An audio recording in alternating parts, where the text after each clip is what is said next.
오늘은 에스겔서 48장 마지막 부분을 본문으로 여러분과 나누게 되었습니다.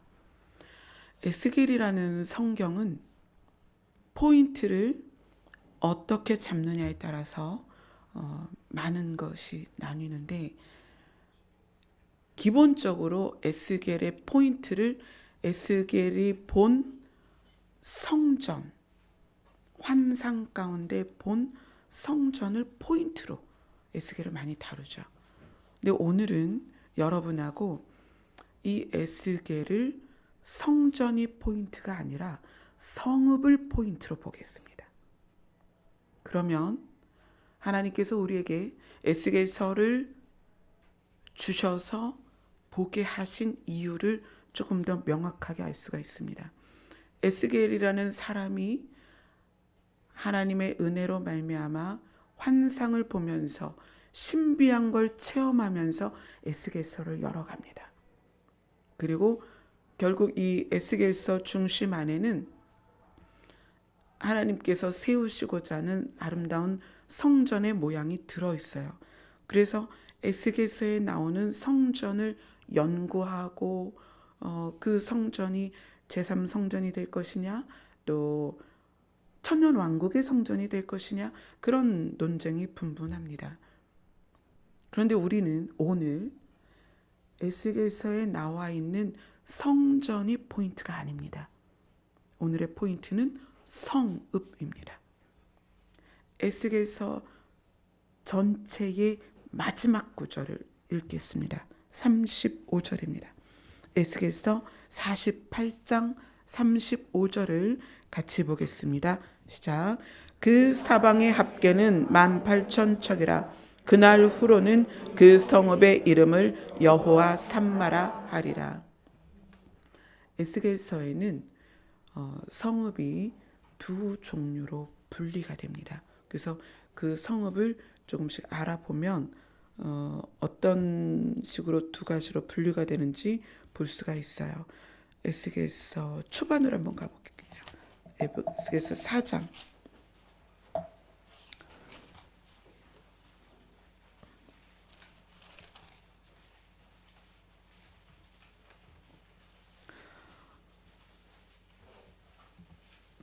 하나님은 에스겔이라는 사람을 부르시고 나서 환상으로 많은 걸 보여주십니다.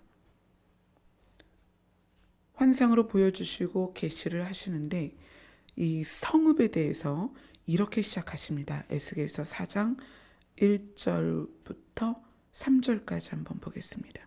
시작. 너 인자야, 토판을 가져다가 그것을 내 앞에 놓고 한 성읍 곧 예루살렘을 그 위에 그리고 그 성읍을 에워싸되 그것을 향하여 사다리를 세우고 그것을 향하여 흙으로 언덕을 쌓고 그것을 향하여 진을 치고 그것을 향하여 공성태를 둘러 세우고 또 철판을 가져다가 너와 성읍 사이에 두어 철벽을 삼고 성을 보위하는 것처럼 에워싸라. 이것이 이스라엘 족속에게 징조가 되리라. 그렇게 말씀을 쭉 주십니다. 그래서 이거는 이제 모형을 만들어라, 그 얘기예요. 모형을 만드는데 거기에 있는 모형이 어디냐면 예루살렘이라는 성읍이다. 그 모형을 만들고 나서 그것이 어떻게 될 것인가를 하나님께서 에스겔에게 이야기를 해주십니다. 이 예루살렘이 곧 어떻게 될 것이냐, 이 심판의 모습이 에스겔서 5장에 나옵니다. 에스겔서 5장 8절부터 보겠어요. 같이 읽습니다. 시작. 그러므로 나 주 여호와가 말하노라. 나 곧 내가 너를 치며 이방인의 목전에서 너에게 벌을 내리되 내 모든 가증한 일로 말미암아 내가 전무후무하게 내게 내릴지라. 그리한즉 내 가운데서 아버지가 아들을 잡아먹고 아들이 그 아버지를 잡아먹으리라. 내가 벌을 내게 내리고 너희 중에 남은 자를 다 사방에 흩으리라. 한 성읍이 있는데 그 성읍은 예루살렘이다. 근데 그 예루살렘에게 심판을 내릴 것이다. 이 성읍이 얼마나 엄한 심판이 내리냐면 아버지가 아들을 잡아먹을 것이다. 아들이 아버지를 잡아먹을 것이다. 그러한 혹독한 심판이 내려질 것이다. 그 이유가 무엇이냐? 한 성읍이 있는데 그 성읍을 내가 이렇게 심판할 것이다. 그 심판에 가중된 그 모습 중에 한 면을 보여주는데 그게 너무나 처참한 거예요. 아버지가 아들을 잡아먹고 아들이 아버지를 잡아먹을 것이다. 그거 하나만으로도 너무나 많은 것을 예측할 수 있죠. 다 파괴되고 먹을 것이 없고, 그리고 4장 1절에 보면 토판을 가져다가, 흙으로 된 판을 가져다가 거기에 그려라. 예루살렘 성을 그려라. 그 성읍을 그려라. 그리고 그 그린 성읍 주변에 공성태, 또 에워싸는 사다리, 이거는 이제 예루살렘이 어떻게 적들에게 포위될 것인가를 말해주는 거죠. 그렇게 포위가 되고 나면 식량이 외부에서 공급이 될 수 없으니까 그 안에 있는 걸 다 먹고 나면 어떻게 되겠어요? 먹을 게 없으니까 이러한 상황이 될 것이다 라는 걸 보여주는 거예요. 그럼 이유가 있을 거 아니에요. 예루살렘이라는 한 성읍이 왜 그렇게 처참한 모양으로 심판을 받느냐, 그 이유를 5장 5절에서 6절에 나와 있습니다. 에스겔서 5장 5절에서 6절입니다. 같이 읽겠습니다. 주 여호와께서 이와 같이 이르시되 이것이 곧 예루살렘이라. 내가 그를 이방인 가운데 두어 나라들이 둘러있게 하였거늘 그가 내 규례를 거슬러 이방인보다 악을 더 행하며 내 율례도 그리함이 그를 둘러있는 나라들보다 더하니 이는 그들이 내 규례를 버리고 내 율례를 행하지 아니하였습니다. 예루살렘이라는 곳에 하나님께서 그들의 사랑하는 백성들을 모아서 살게 한 그 성읍에서 그들이 어떻게 했느냐? 내 규례를 거슬렀다. 거슬렀다라는 단어를 딱 들으면 느낌으로 알 수 있죠. 사전적 의미를 우리가 찾아보지 않더라도 거스르다라는 것을 단어를 들었을 때 느낌이 옵니다. 어떤 거죠? 명령이나 또는 뜻 또는 흐름, 그거에 어떤 거예요? 어긋나는 거예요. 어긋나. 어떤 어긋남이냐면 마음이 어긋나는 거예요. 그 흐름에 대해서 마음이 어긋나서 그 태도를 취하는 거예요. 어긋난 태도. 그러니까 예루살렘이라는 성읍이 있는데 거기에 하나님이 자기의 사랑하는 백성들을 살게 하셨어요. 근데 그들이 하나님이 세우신 명령이나 규칙이나 흐름, 어떤 흐름이겠어요? 마음의 흐름에 어긋났다는 거예요. 그래서 태도가 어긋났습니다. 마음과 태도가 어긋났다. 그들이 거슬렀을 때 그 어긋난 마음과 태도가 어떻게 이루어지냐면 이방인보다 악을 더 행하였도다. 하나님의 말씀에 어긋나기 시작하니까 삶이 변하는 거예요. 어떻게? 이방인보다, 하나님을 모르는 자들보다, 하나님을 대적하는 자들보다 그 삶이 더 악하여졌다는 거예요.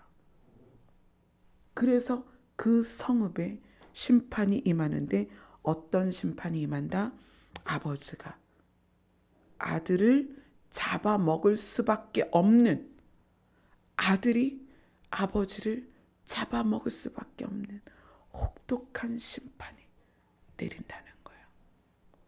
이거는 단지 하나님이 세우신 규칙이나 규례나 율법을 어겼다, 거슬렸다 그 차원이 아니라 이것은 관계가 어긋났다는 얘기예요.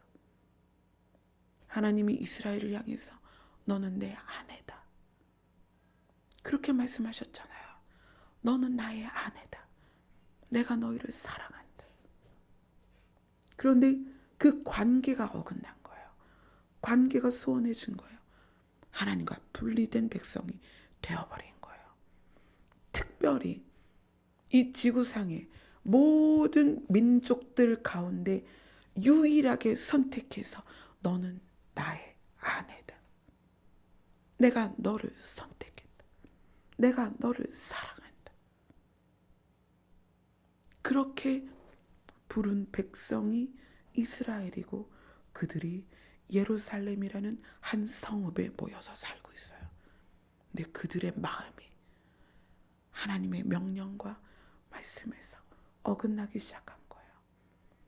거스르는 거예요. 싫다라고 그들의 태도가 강팍해지기 시작한 거예요. 우리가 금요일 날 나눴죠? 사랑이 식어지는 이 세대는 사람이 어떻게 된다? 사나워진다. 그들의 마음이 사나워지고 하나님과 분리가 된 거예요. 그래서 그 예루살렘에 혹독한 심판이 임하게 됩니다. 그리고 그들이 하나님의 뜻에 거스르고 어긋났을 때 어떠한 행동을 보이는가? 에스겔서 6장 1절부터 7절까지 읽겠습니다. 시작. 여호와의 말씀이 내게 임하여 이르시되 인자야 너는 이스라엘 산을 향하여 그들에게 예언하여 이르기를 이스라엘 산들아 주 여호와의 말씀을 들으라. 주 여호와께서 산과 언덕과 시내와 골짜기를 향하여 이같이 말씀하시기를 나 곧 내가 칼이 너희에게 임하게 하여 너희 산당을 멸하니니 너희 제단들이 황폐하고 분향 제단들이 깨뜨려질 것이며 너희가 죽임을 당하여 너희 우상 앞에 엎드러지게 할 것이라. 이스라엘 자손의 시체를 그 우상 앞에 두며 너희 해골을 너희 제단 사방에 흩으리라. 내가 너희가 거주하는 모든 성읍이 사막이 되게 하며 산당을 황폐하게 하리니 이는 너희 제단이 깨어지고 황폐하며 너희 우상들이 깨어져 없어지며 너희 분향 제단들이 찍히며 너희가 만든 것이 폐하여지며 또 너희가 죽임을 당하여 엎드러지게 하며 내가 여호와인 줄을 너희가 알게 하리라. 이 여호와인 줄을 너희가 알게 하리라라는 말을 10절에 다시 한번 반복하십니다. 그 사이에는 8절, 9절에는 음란한 마음, 어떤 거냐면 하나님이 남편으로서 아내된 이스라엘의 마음이 다른 곳으로 향한 것을 음란한 마음이다. 이렇게 표현하고 있습니다. 그리고 10절에 다시 한번 이야기하십니다. 10절을 읽겠습니다. 시작. 그때야 그들이 나를 여호와인 줄 알리라. 내가 이런 재앙을 그들에게 내리겠다 한 말이 헛되지 아니하리라. 하나님께서 에스겔을 통해서 하나님과 분리된 어떤 자들이냐면 하나님을 믿지도 않고 섬기지도 않고 인정하지도 않던 자들에 대한 것이 아니라 이미 하나님을 사랑했고 하나님의 사랑을 받았고 그래서 관계가 형성이 된 거예요. 나는 너의 남편이다. 너는 나의 아내다. 관계가 형성된 그들이 하나님에게서 떠났을 때예요. 그래서 이 말씀이 오늘 우리에게 적용이 되는 거예요. 우리는 이미 하나님의 사랑을 알았고 하나님의 은혜를 입었고 하나님의 인도를 받았고 하나님의 부르심을 받은 자들입니다. 그래서 우리를 예수 그리스도의 신부라고 명하고 신부된 자로 우리가 주님 앞에 모였습니다. 관계가 형성이 된 거예요. 그런데 그러한 우리가 이 이스라엘 백성들처럼 어떻게 될 수 있다? 마음이 하나님을 향하여 거스르기 시작한다는 거예요. 여러 가지 다양한 이유로. 그리고 그 마음이 다른 걸 향했는데 그 다른 것을 향한 그 상태를 음란한 마음이다라고 말하고 그 대상을 누구라고 말하냐면 우상이다 라고 말하는 거예요. 우상. 그래서 우상을 숭배하는 이스라엘 백성들을 향하여 내가 한 성읍 예루살렘을 심판할 것이다. 그 가혹함이 아버지가 아들을 잡아먹을 것이며 아들이 아버지를 잡아먹을 지경이 될 것이다. 이렇게 말씀하는 거예요.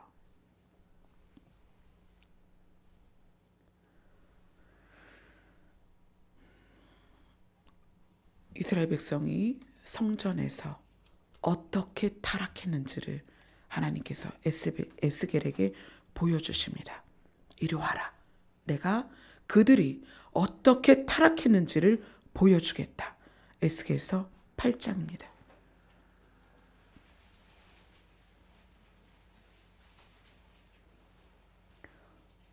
구체적으로 에스겔에게 성전에서 일어나는 타락한 모습을 보여주십니다. 5절, 6절을 읽겠습니다. 시작.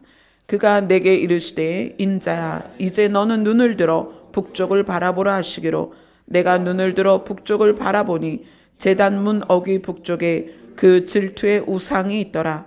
그가 또 내게 이르시되 인자야 이스라엘 족속이 행하는 일을 보느냐. 그들이 여기에서 크게 가증한 일을 행하여 나로 내 성소를 멀리 떠나게 하느니라. 너는 다시 다른 큰 가증한 일을 보리라 하시더라. 우상이 있는 모습을 에스겔에게 보여주십니다. 봐라, 성전에 무엇이 있느냐? 우상이 있다. 질투의 우상이 있다. 그리고 다른 것을 뭘 보여주시냐면 더 큰 가증한 것을 보여주겠다. 그리고 데려가십니다. 8절부터 10절, 11절까지 보겠습니다. 지금 에스겔서 8장을 보고 있습니다. 8절부터 11절까지 같이 읽겠습니다. 시작. 그가 내게 이르시되 인자야 너는 이 담을 헐라 하시기로 내가 그 담을 허니 한 문이 있더라. 또 내게 이르시되 들어가서 그들이 거기에서 행하는 가증하고 악한 일을 보라 하시기로 내가 들어가 보니 각양 곤충과 가증한 짐승과 이스라엘 족속의 모든 우상을 그 사방 벽에 그렸고 이스라엘 족속의 장로 중 70명이 그 앞에 섰으며 사반의 아들 야이스야나도 그 가운데 섰고 각기 손에 향로를 들었는데 향연이 구름같이 오르더라. 성전 안에 여기 각양 곤충하고 가증한 짐승은 이런 거예요. 우리가 이스라엘이 애굽에서 나올 때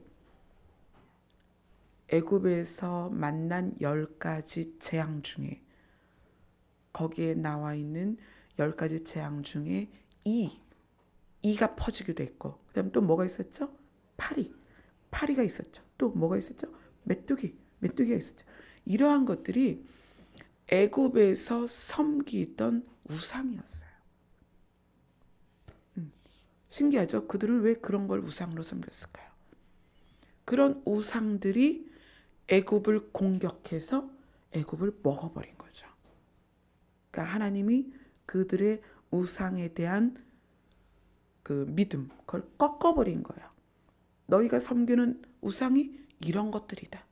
그런데 이스라엘이 성전 안에 각종 곤충, 가증한 짐승 이런 걸 그려놓았다는 거예요. 여러분 절을 한번 생각해 보세요. 절에 무슨 그림이 있어요? 막 이상한 그림들 많잖아요. 그렇죠? 사람들이 자기들에게 복을 줄 거라고 생각해서 집에다 걸어놓는 그림 중에 대표적인 게 달마예요. 달마 그림 아시죠? 그 다음에 뭐 또 좋은 기운을 준다 해서 그려놓는 게 호랑이입니다. 뭐 그런 것들이죠. 근데 예루살렘 안에 있는 성전의 벽에 이런 것들이 그려져 있다는 거예요. 그리고 누가 70명의 장로가 향을 들고 거기에다 분향을 한다는 거예요. 이것이 이스라엘의 가증한 심판받을 수밖에 없는 행위라는 거예요. 그리고 하나님이 말씀하십니다. 내가 13절에 보면 또 내게 이르시되 너는 다시 그들이 행하는 바 다른 큰 가증한 일을 보리라. 그리고 또 데리고 들어가십니다. 14절을 읽겠습니다. 시작. 그가 또 나를 데리고 여호와의 전으로 들어가는 북문에 이르시기로 보니 거기에 여인들이 앉아 단무스를 위하여 애곡하더라. 그동안 부목사님께서 수요일날 2번에 걸쳐서 무엇에 대해서 설교하셨어요? 예수님이 이스라엘의 여인들에게 너희는 나를 위하여 울지 말고 너와 내 자녀를 위하여 울어라. 근데 그 울어라라는 단어가 어떤 울음이다? 곡하는 울음이다. 너 자신을 위하여 너의 자녀들을 위하여 곡을 해라. 심판을 당하지 않도록 구원을 받도록 너희의 자녀들의 영혼을 살리도록 곡을 하라는 거예요. 죽음을 앞에 둔 자처럼 곡을 하라는 거예요. 간절하게. 그런데 여기에서는 예루살렘의 여인들이 우상을 위하여 곡을 하는 거예요. 우상 앞에서 곡을 하는 거예요. 여호와 앞에서 자기의 가족들과 친지들의 구원을 위하여 곡을 하는 것이 아니라 단무스를 위하여 곡을 했다는 거예요.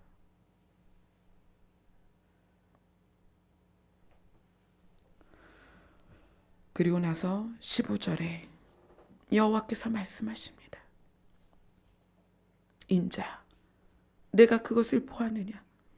너는 또 이보다 더 큰 가증한 것을 볼 것이다. 16절을 같이 읽겠습니다. 그가 또 나를 데리고 여호와의 성전 안뜰에 들어가시니라. 보라, 여호와의 성전 문 곧 현관과 제단 사이에서 약 25명이 여호와의 성전을 등지고 낯을 동쪽을 향하여 동쪽 태양에게 예배하더라.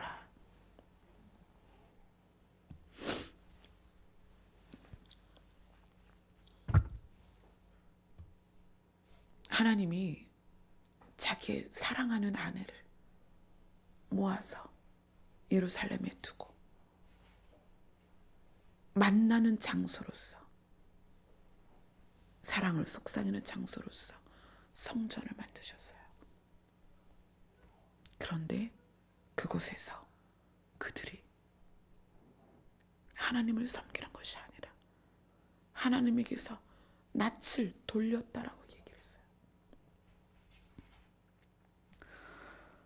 여호와 하나님과 사귐을 가져야 되는 성전에서 등지고 낯을 돌려서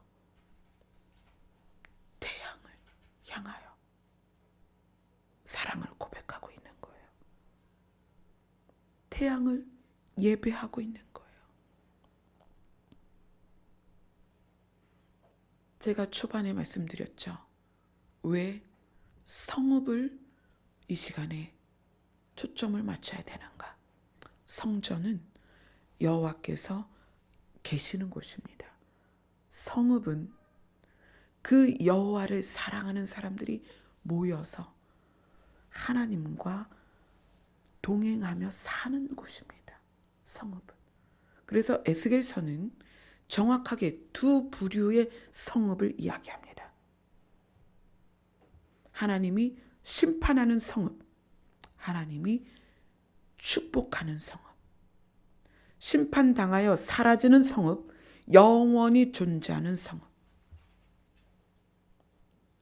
이 성읍 가운데에서 이제 하나님이 어떻게 하시냐면 8장 6절에서 이렇게 얘기하시죠. 나로 내 성소를 멀리 떠나게 하느니라. 사귐이 끊어지고 하나님이 사랑했던 자들이 다른 것을 바라보고 다른 것을 예배하고 다른 것을 사랑하게 되니까 하나님께서 그곳에 계실 수가 없는 거예요. 그래서 하나님이 자신이 떠나는 모습을 이야기하십니다. 그것이 에스겔서 10장 1절부터 쭉 10장 전체가 하나님이 그곳을 떠나는 모습을 보여주는 거예요. 에스겔서 10장 18절을 읽겠습니다. 시작. 여호와의 영광이 성전 문지방을 떠나서 그룹들 위에 머무니. 자, 여호와의 영광이, 여호와께서 여호와를 호위하는 그룹들 위에 올라가십니다. 어떻게? 성전 문지방을 이제 떠나시는 거예요. 성전 위에 서서 이제 그곳을 떠나실 준비를 하는 모습을 에스겔서 10장 전체가 보여주고 있습니다. 그리고 11장 22절, 23절을 같이 읽겠습니다.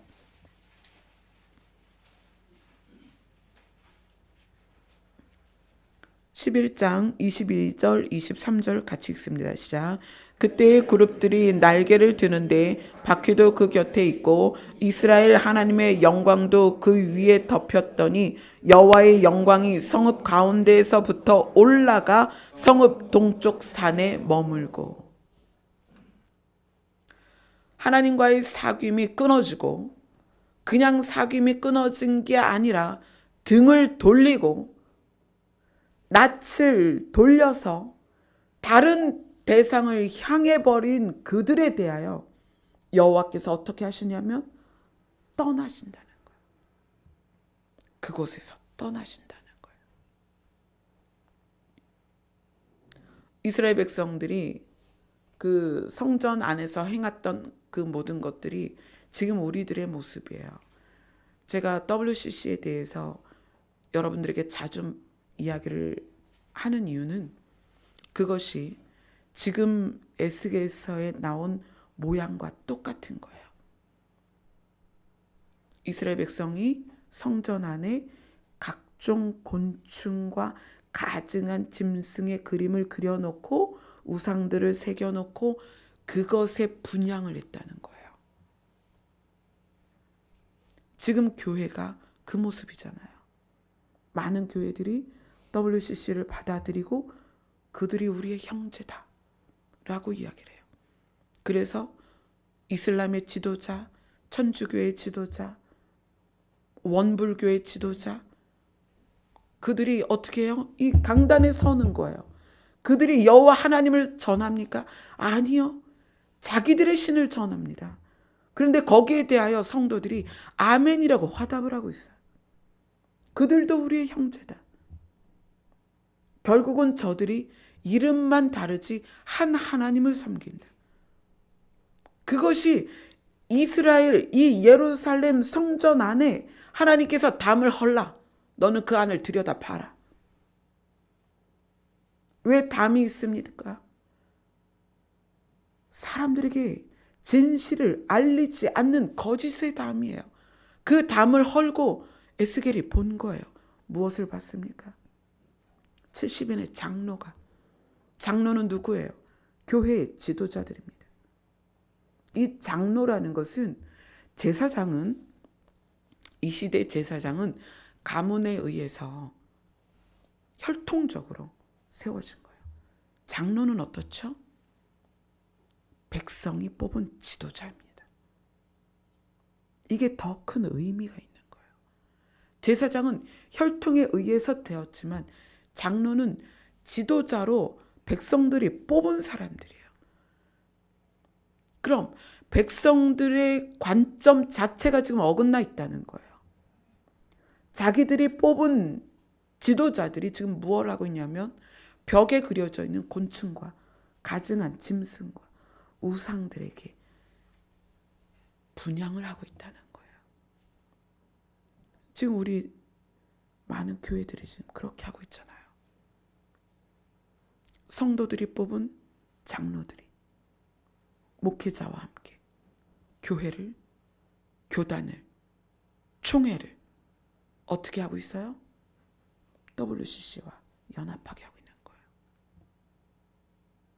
그래서 그 결과가 뭐죠? 여호와께서 그룹들 위에 올라타셔서 성전을 떠나시는 거예요. 또 여호와 하나님을 섬겼던 백성들이 삶을 나누는 성읍, 그곳을 떠나시는 모습을 에스겔서에서 보여주고 계시는 거예요. 그리고 나서 이 에스겔서에 쭉 이 에스겔서의 성읍이라는 단어가 50번이 넘게 나와요.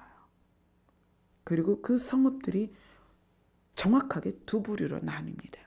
심판받는 성읍과 하나님께 은혜를 입고 회복되고 복이 있고 하나님이 거하는 성읍, 둘로 나눕니다. 그 성읍에는 심판받는 백성이 있고 복을 받는 백성이 있습니다. 이것이 에스겔서의 핵심입니다. 36장으로 가봅시다. 에스겔서 36장.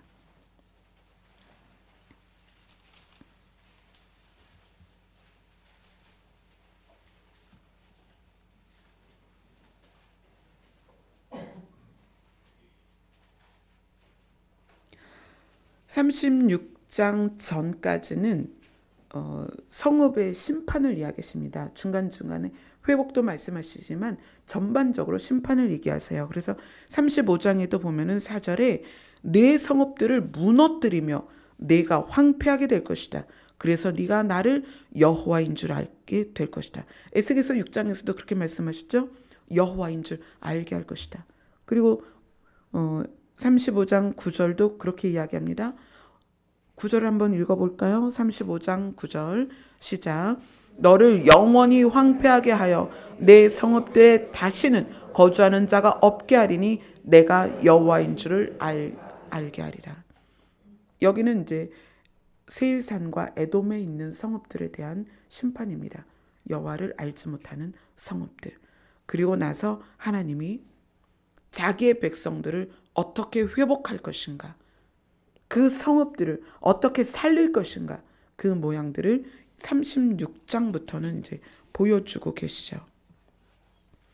10절을 한번 볼까요? 36장 10절입니다. 같이 읽습니다. 시작. 내가 또 사람들을 너희 위에 많게 하리니 이들은 이스라엘 온 족속이라. 그들을 성읍들에 거주하게 하며 빈 땅에 건축하게 하리라. 자, 그리고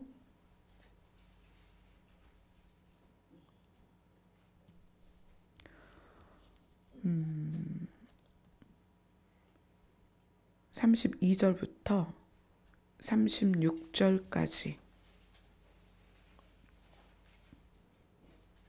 같이 읽겠습니다. 33절부터 읽읍시다. 33절부터 38절까지 읽읍시다. 시작. 주 여호와께서 이같이 말씀하시니라.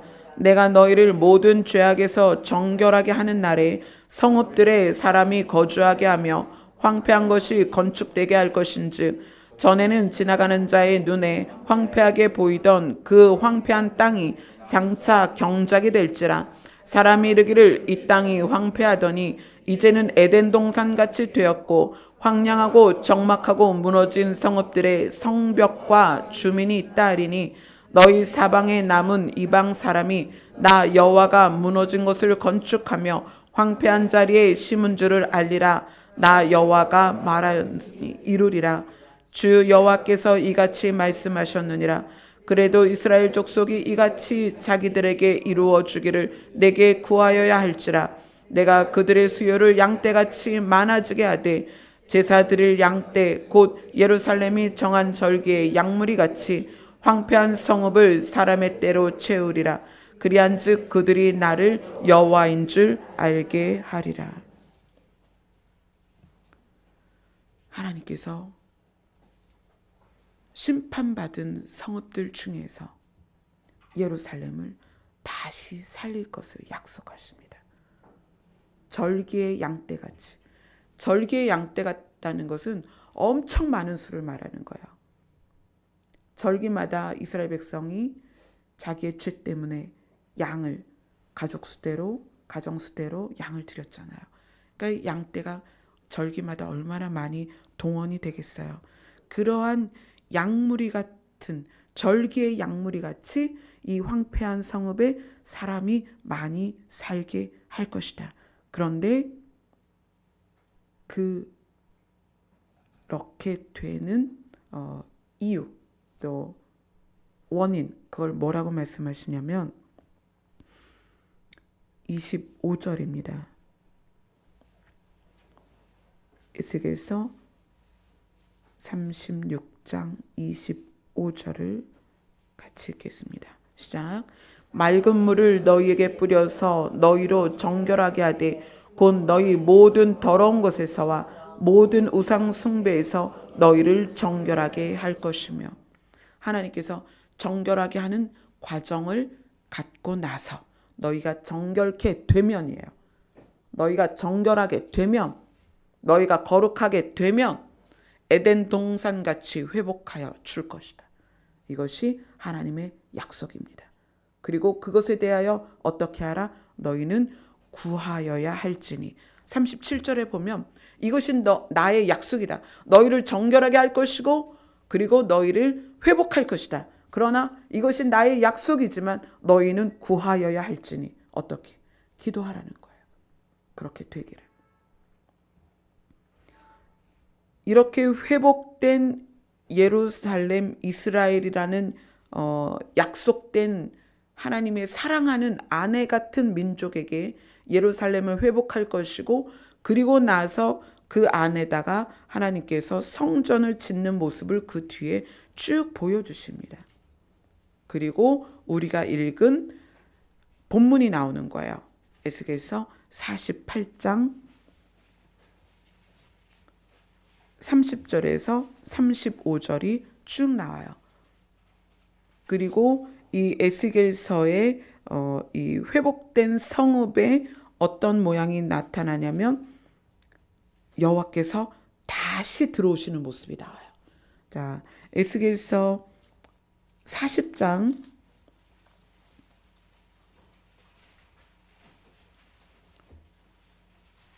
2절을 보겠어요. 에스겔서 40장 2절. 이제 본격적으로 하나님께서 이스라엘의 회복된 성읍을 보여주시는 거예요. 40장 2절 같이 읽습니다. 시작. 하나님의 이상 중에 나를 데리고 이스라엘 땅에 이르러 나를 매우 높은 산 위에 내려놓으시는데 거기에서 나무로 향하여 성읍 형상 같은 것이 있더라. 그래서 이 성읍 형상 같은 것을 하나님께서 에스겔에게 뭐라고 말하냐면 눈으로 보고 귀로 듣고 네 마음으로 생각할지어다. 그것을 마음에 품으라는 거예요. 회복된 성읍이 어떠할 것인지 너희 마음에 품어라. 이 구절을 보면 하나님께서 이스라엘 백성에게 너희가 눈으로 본 적도 없고 귀로 들어본 적도 없고 마음으로 생각해 본 적도 없는 것을 너희에게 줄 것이다. 지금 에스겔에는 너는 눈으로 봐라, 귀로 들어라, 마음으로 생각할지어다. 내가 회복한 성읍이 어떠할 것인지 보라는 거예요. 환상 중에 보라는 거예요. 그것에 대한 것을 믿는 우리들에게도 이스라엘 백성들에게도 약속하셨습니다. 너희는 눈으로 본 적도 없고 귀로 들어본 적도 없고 마음으로 생각해 본 적도 없는 것을 내가 너희에게 줄 것이다. 그런데 그것을 미리 에스겔에게 보여주신 거예요. 환상 중에 한 성읍을 보여주십니다. 그 성읍은 하나님을 사랑하는 자들이 하나님과 연합되어 살아가는 성읍이에요. 근데 그 성읍에 성전이 있고 그 성전에 여호와께서 들어가시는 모습을 보여주십니다. 43장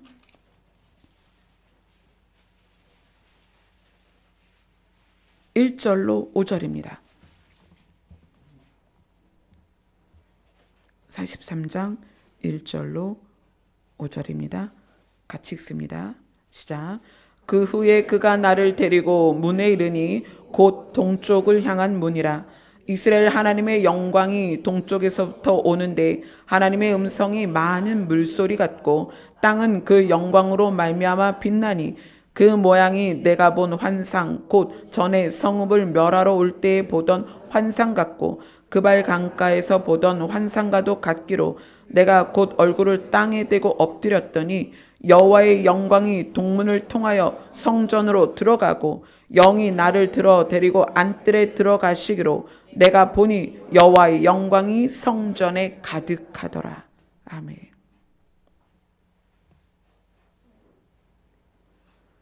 하나님은 에스겔서를 통하여서 하나님과 교제하고 사랑했던 자들이 하나님께 등을 돌리고 낯을 피하여 다른 것을 바라보고 다른 것을 사랑하게 되었을 때에 심판을 말씀하실 거예요. 그리고 하나님이 그곳을 떠나는 것을 보여주십니다. 그 다음에 맑은 물로 너희들이 정결케 되어서 관계가 회복되면 나는 너희의 성읍을 회복할 것이다. 그리고 내가 그곳에 돌아올 것이다. 그곳에 있는 성전에 내가 올 것이다.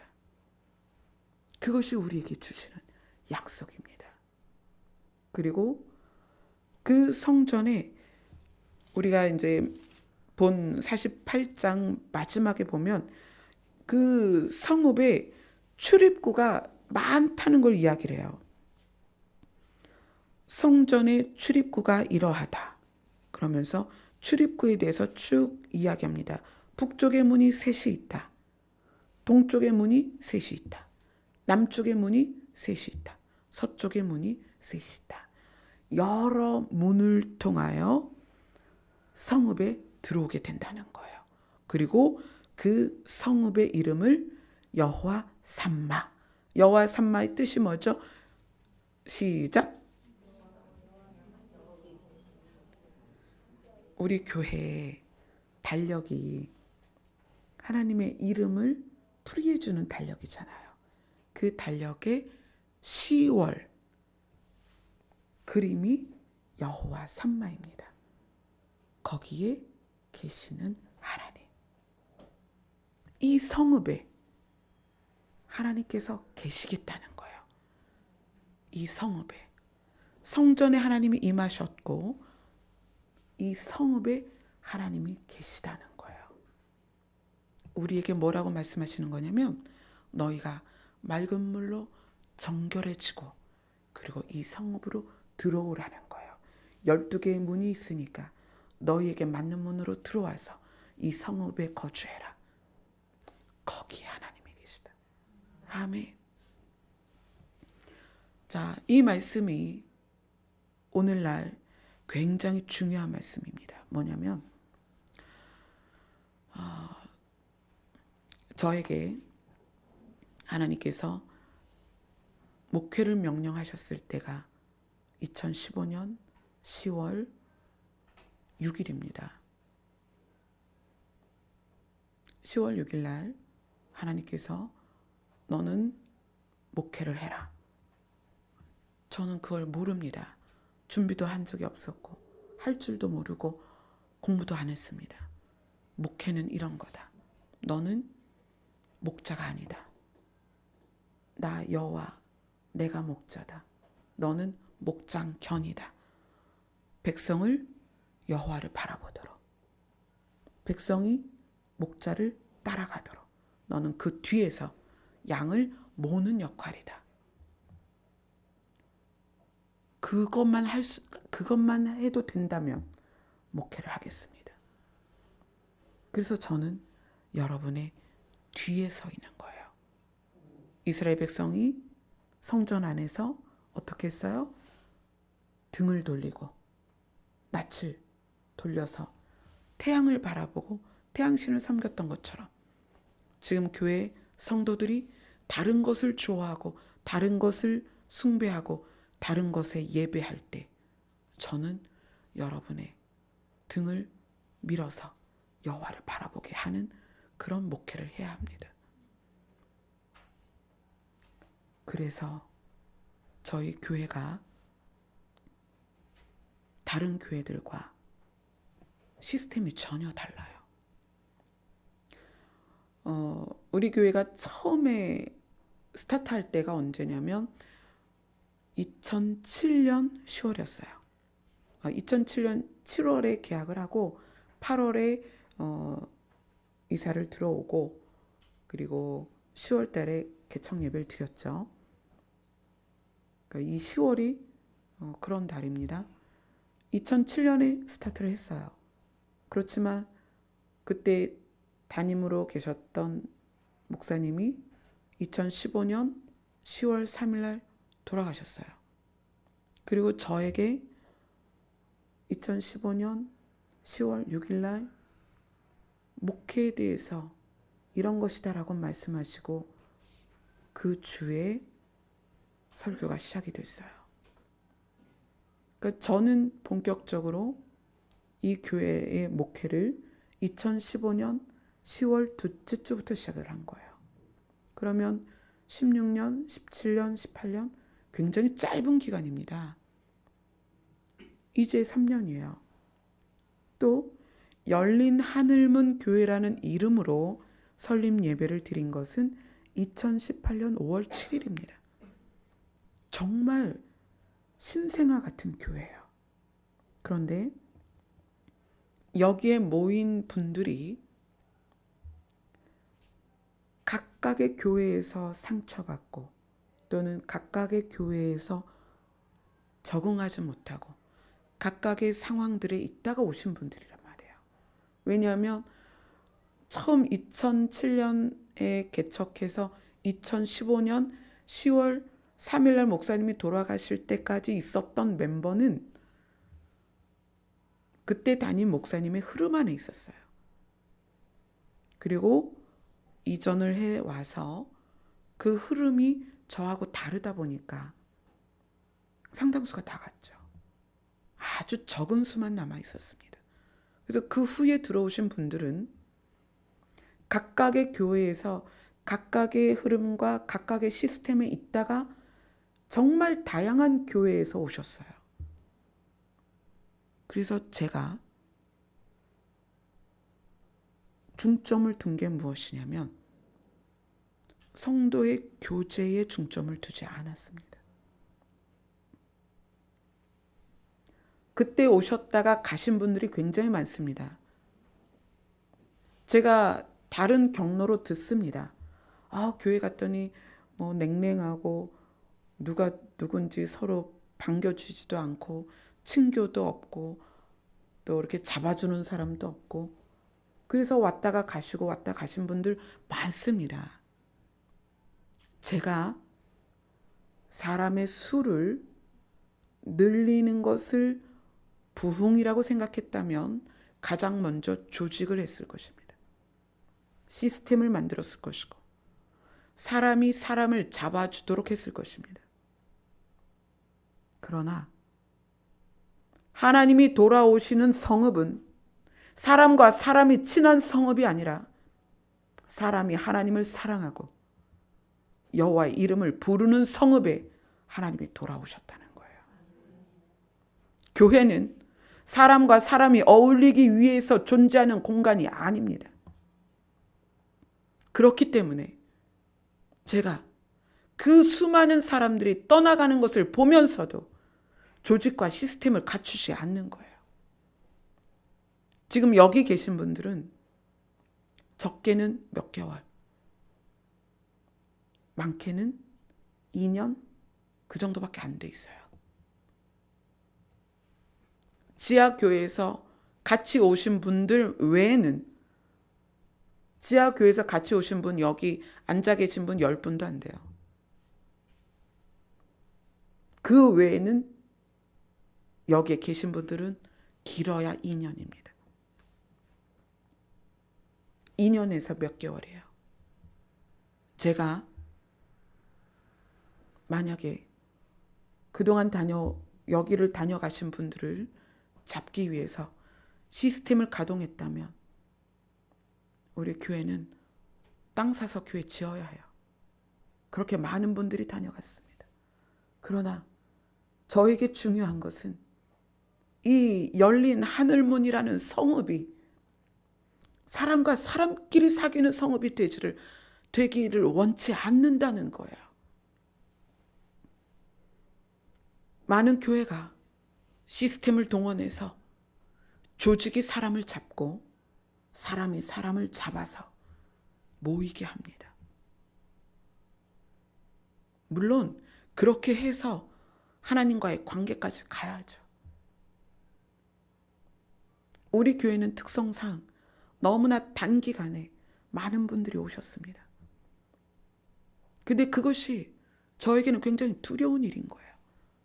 내가 저들을, 하나님을 바라보게 해야 되는데 어떻게 할 것인가. 그래서 초기에 아예 시스템을 갖추지 않았습니다. 아무것도 갖추지 않았습니다. 사람과 사람이 친해질 수 있는 어떤 것도 하지 않았습니다. 그래서 많은 불만들이 있었어요. 왜 조직을 갖추지 않느냐? 왜 시스템이 없느냐? 왜 사람을 잡아주지 않느냐? 왜 붙들지 않느냐? 왜 친교가 없느냐? 왜 그것이 사랑이 없느냐? 지금 여기 계신 분들이 곰곰이 생각해 보세요. 여러분들이 지금 누구를 바라보고 있는지.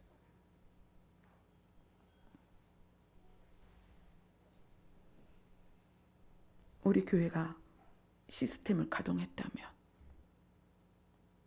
지금 아마 수백 명이 예배를 드렸을 거예요. 그러나 그것은 중요한 게 아니에요. 여러분이 열린 하늘문이라는 성읍 안에서 여호와 하나님과 교제하지 않는다면 이 성읍은 존재할 의미가 없습니다. 에스겔서 48장은 이렇게 이야기합니다. 그 성읍의 이름은 여호와 삼마라. 거기에 여호와 하나님께서 계시다. 과연 그렇습니까? 여기에 여호와 하나님께서 계십니까? 그렇다면 이 성읍 안에 있는 여러분들은 여호와 하나님과 사귐이 있습니까?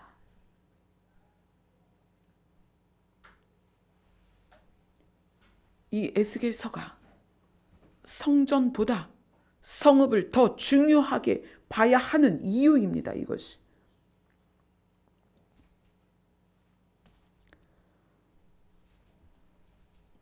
하나님께서 저에게 목회를 말씀하시고 또 한 가지 말씀하신 것이 개인을 향해 나아가는 것을 말씀하셨습니다.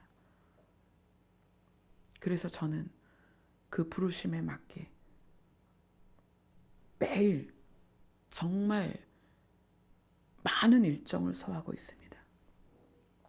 어제도 금요일은 이제 금요 기도까지 하니까 금요 기도 끝나면 집에 가면 밤 11시 반, 12시 되잖아요. 그러면 그때 밀려있는 전화 상담하고 어제 토요일인데 토요일 10시부터 상담이 시작이 됐어요. 교회에서.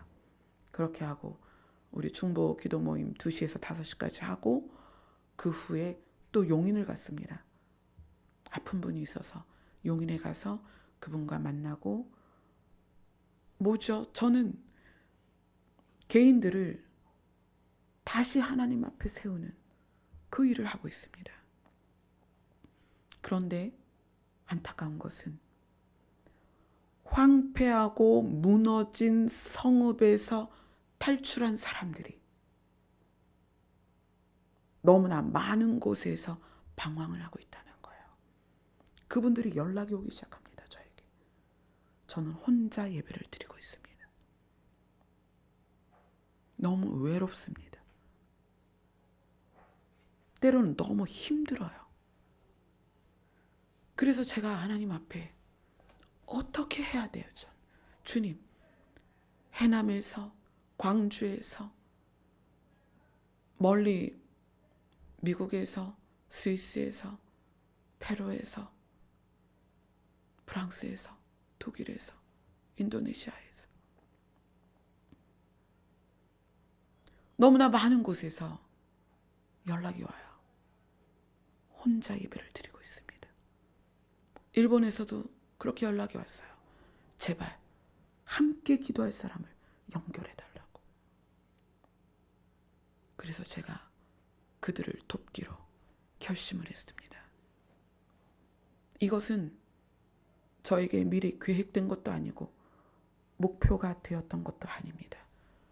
단지 하나님의 부르심과 그들의 화답이 이루어질 수 있는 것을 돕기 위한 방법입니다. 그래서 저희 교회가 각 지역에서 혼자 예배를 드리는 사람들을 모아서 지역 가장 근거리에 계신 분들과 연결을 해드릴 것입니다. 연결을 해드리고 그분들이 서로 위로하고 서로 마음을 나누고 서로 하나님을 바라보도록 하는 교회를 이루도록 할 것입니다. 그것이 산마교회입니다. 이 산마교회는 큰 틀로 두 가지 조건이 있습니다. 이 두 가지 조건은 어떤 거냐면 절대로 열린 하늘문 교회의 영향력 아래 있지 않는다. 독립적인 교회입니다. 산마교회는.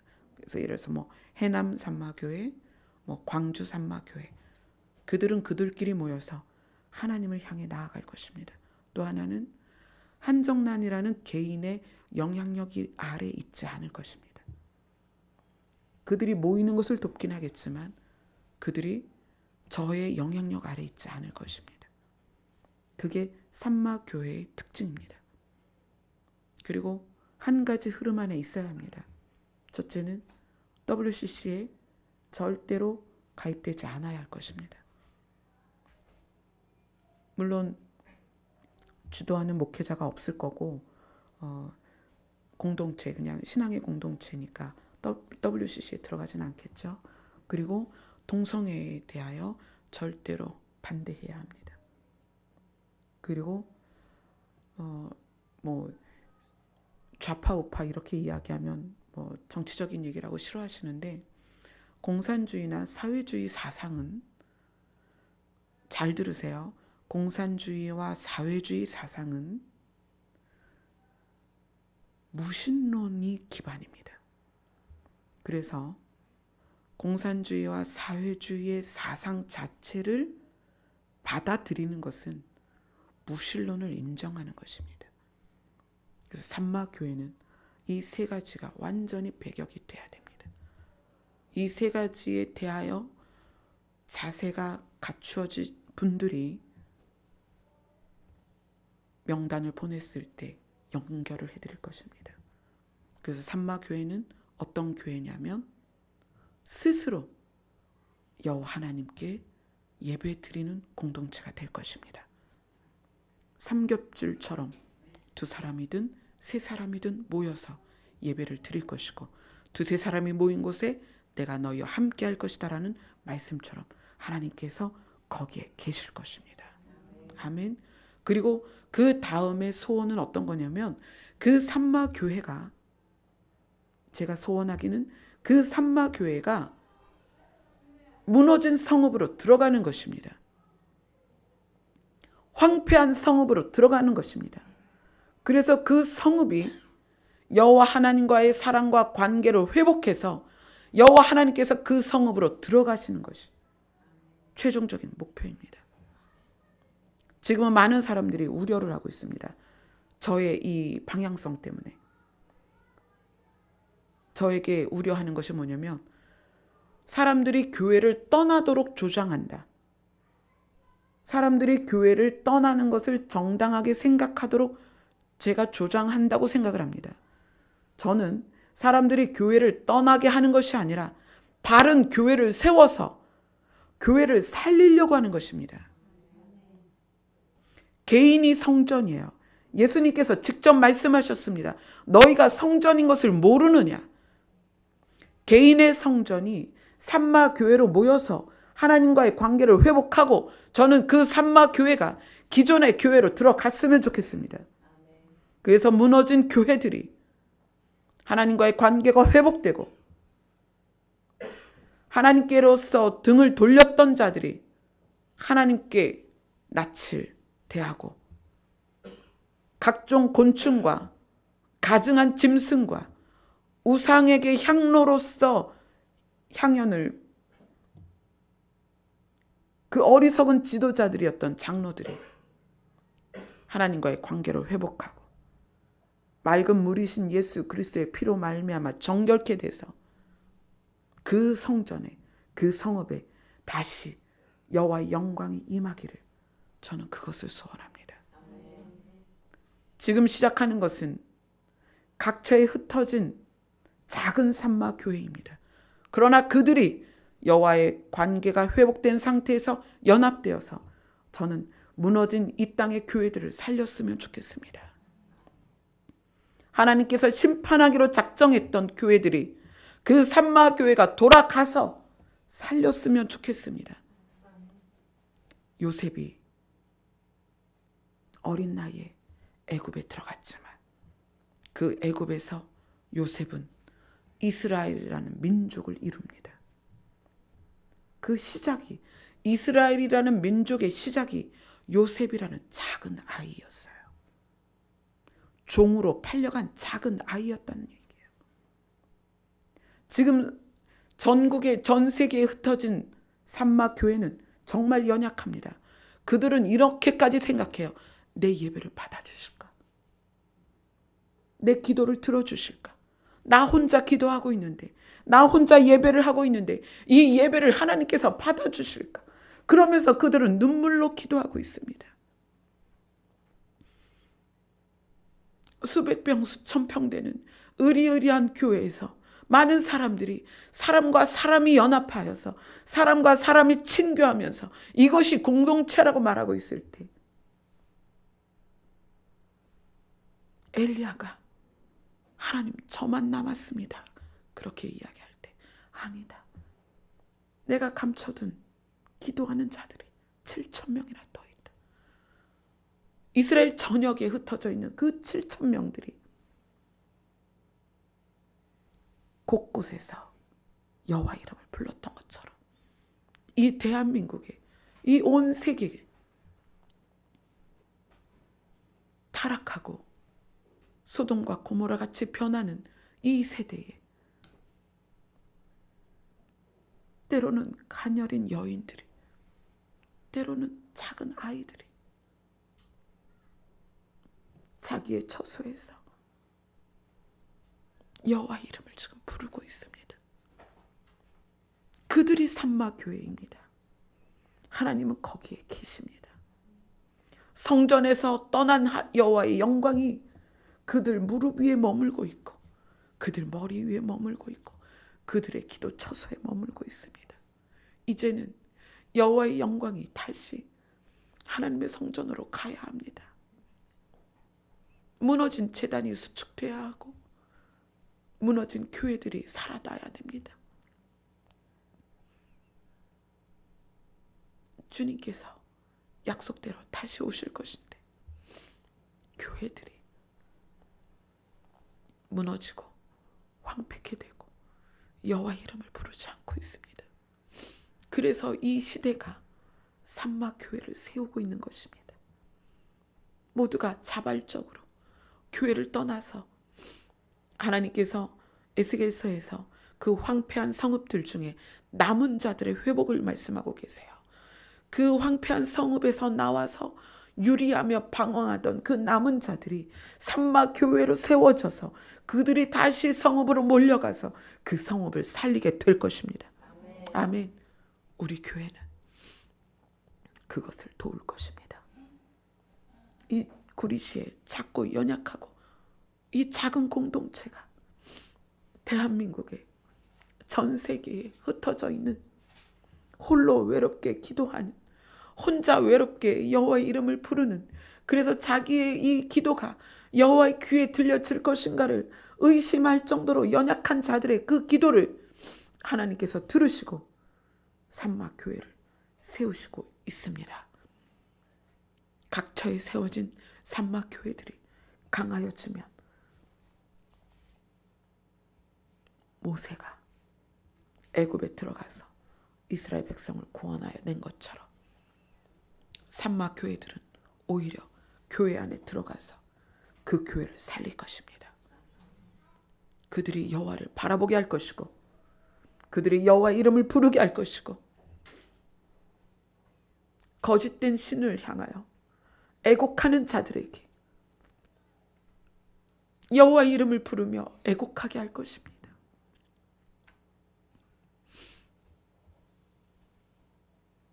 소돔과 고모라 같은 이때에 우리 교회가, 또한 전 세계에 흩어진 산마교회가 방주의 역할을 하게 될 것입니다. 심판받을 수밖에 없는 사람들을 불러 모아서 여호와 하나님과의 관계를 회복하고 예수 그리스도의 피로 말미암아 정결케 되고 여호와의 영광이 다시 임하는 교회들이 그런 성읍으로 회복될 것입니다. 아멘. 이것이 아버지의 소원입니다.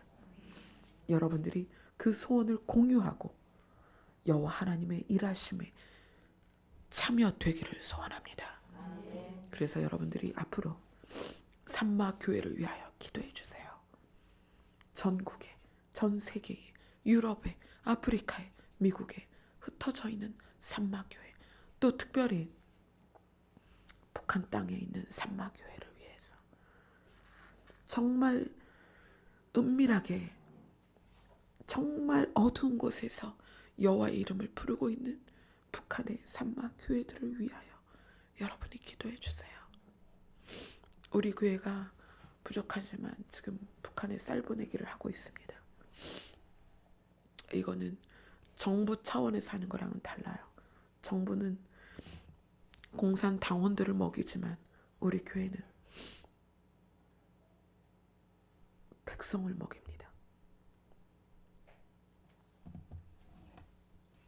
앞으로 산마교회가 어떻게 살아나고 있고 어떻게 세워지고 있고 그들이 어떻게 여호와의 이름을 부르고 있는지 여러분들과 계속 공유를 하게 될 것입니다. 여러분 자신도 여러분의 가정에 가면 산마교회입니다. 믿지 않는 남편과 믿지 않는 아내와 믿지 않는 부모와 믿지 않는 자녀들에게 여호와 산마로서 하나님이 계시는 성전으로서 여러분은 산마교회입니다. 가정으로 돌아가시면 여러분 때문에 여러분 자신의 여호와의 영광이 머물고 있기 때문에 여러분의 가정을 고치실 것이고 회복하실 것입니다. 아멘. 여러분의 사랑하는 가정이, 가족들이 반드시 살아날 것입니다. 하나님께서 약속하셨습니다. 주 여호와를 믿으라. 그리하면 너와 내 집이 구원을 얻을 것이다. 이 성읍의 범위는 가정을 포함하고 있습니다. 교회 공동체를 포함하고 있습니다. 여호와 하나님께서 우리 가정에 계시고 우리 교회에 계시고 우리 나라에 계시고 나아가서 전 세계에 안 계신 곳이 없어요. 모든 교회가 여호와의 이름과 영광이 머무는 교회가 되기를 소원합니다. 아멘. 그래서 여러분들이 부족하지만 저를 위해서 많이 기도를 부탁을 드립니다. 앞으로 저는 해야 할 일이 많습니다. 산마교회를 살려서 그들이 기존 교회로 들어가서 기존 교회를 살려야 합니다. 하나님과의 관계를 회복하게 해야 하고 무너진 이 나라도 살려야 합니다. 무너져가는 유럽과 미국도 살려야 하고 일본도 살려야 하고 일본에 계신 분과 통화하면서 너무 마음이 아팠습니다. 일본의 교회들이 비어가고 있다. 일대 목회자들이 지금 연로해서 돌아가시고 후임 목회자가 없다는 거예요. 일본의 교회들이 그렇게 또 문을 닫고 있습니다. 하나님은 우리에게 구원을 주시고자 하는데 우리는 자꾸 등을 돌리고 낯을 피하고 거스르고 있습니다. 이러한 때에 우리 열린 하늘문 교회가 한 영혼이라도 잃어버리지 아니하고 주님과의 관계를 회복할 수 있도록 돕는 공동체가 되었으면 좋겠습니다. 아멘. 기도하겠습니다.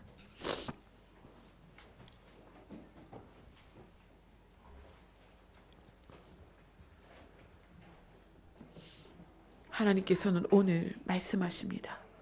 내가 거기에 있겠다. 여호와의 이름을 부르는 자들 안에 있겠다. 여호와의 이름을 부르는 공동체에 있겠다.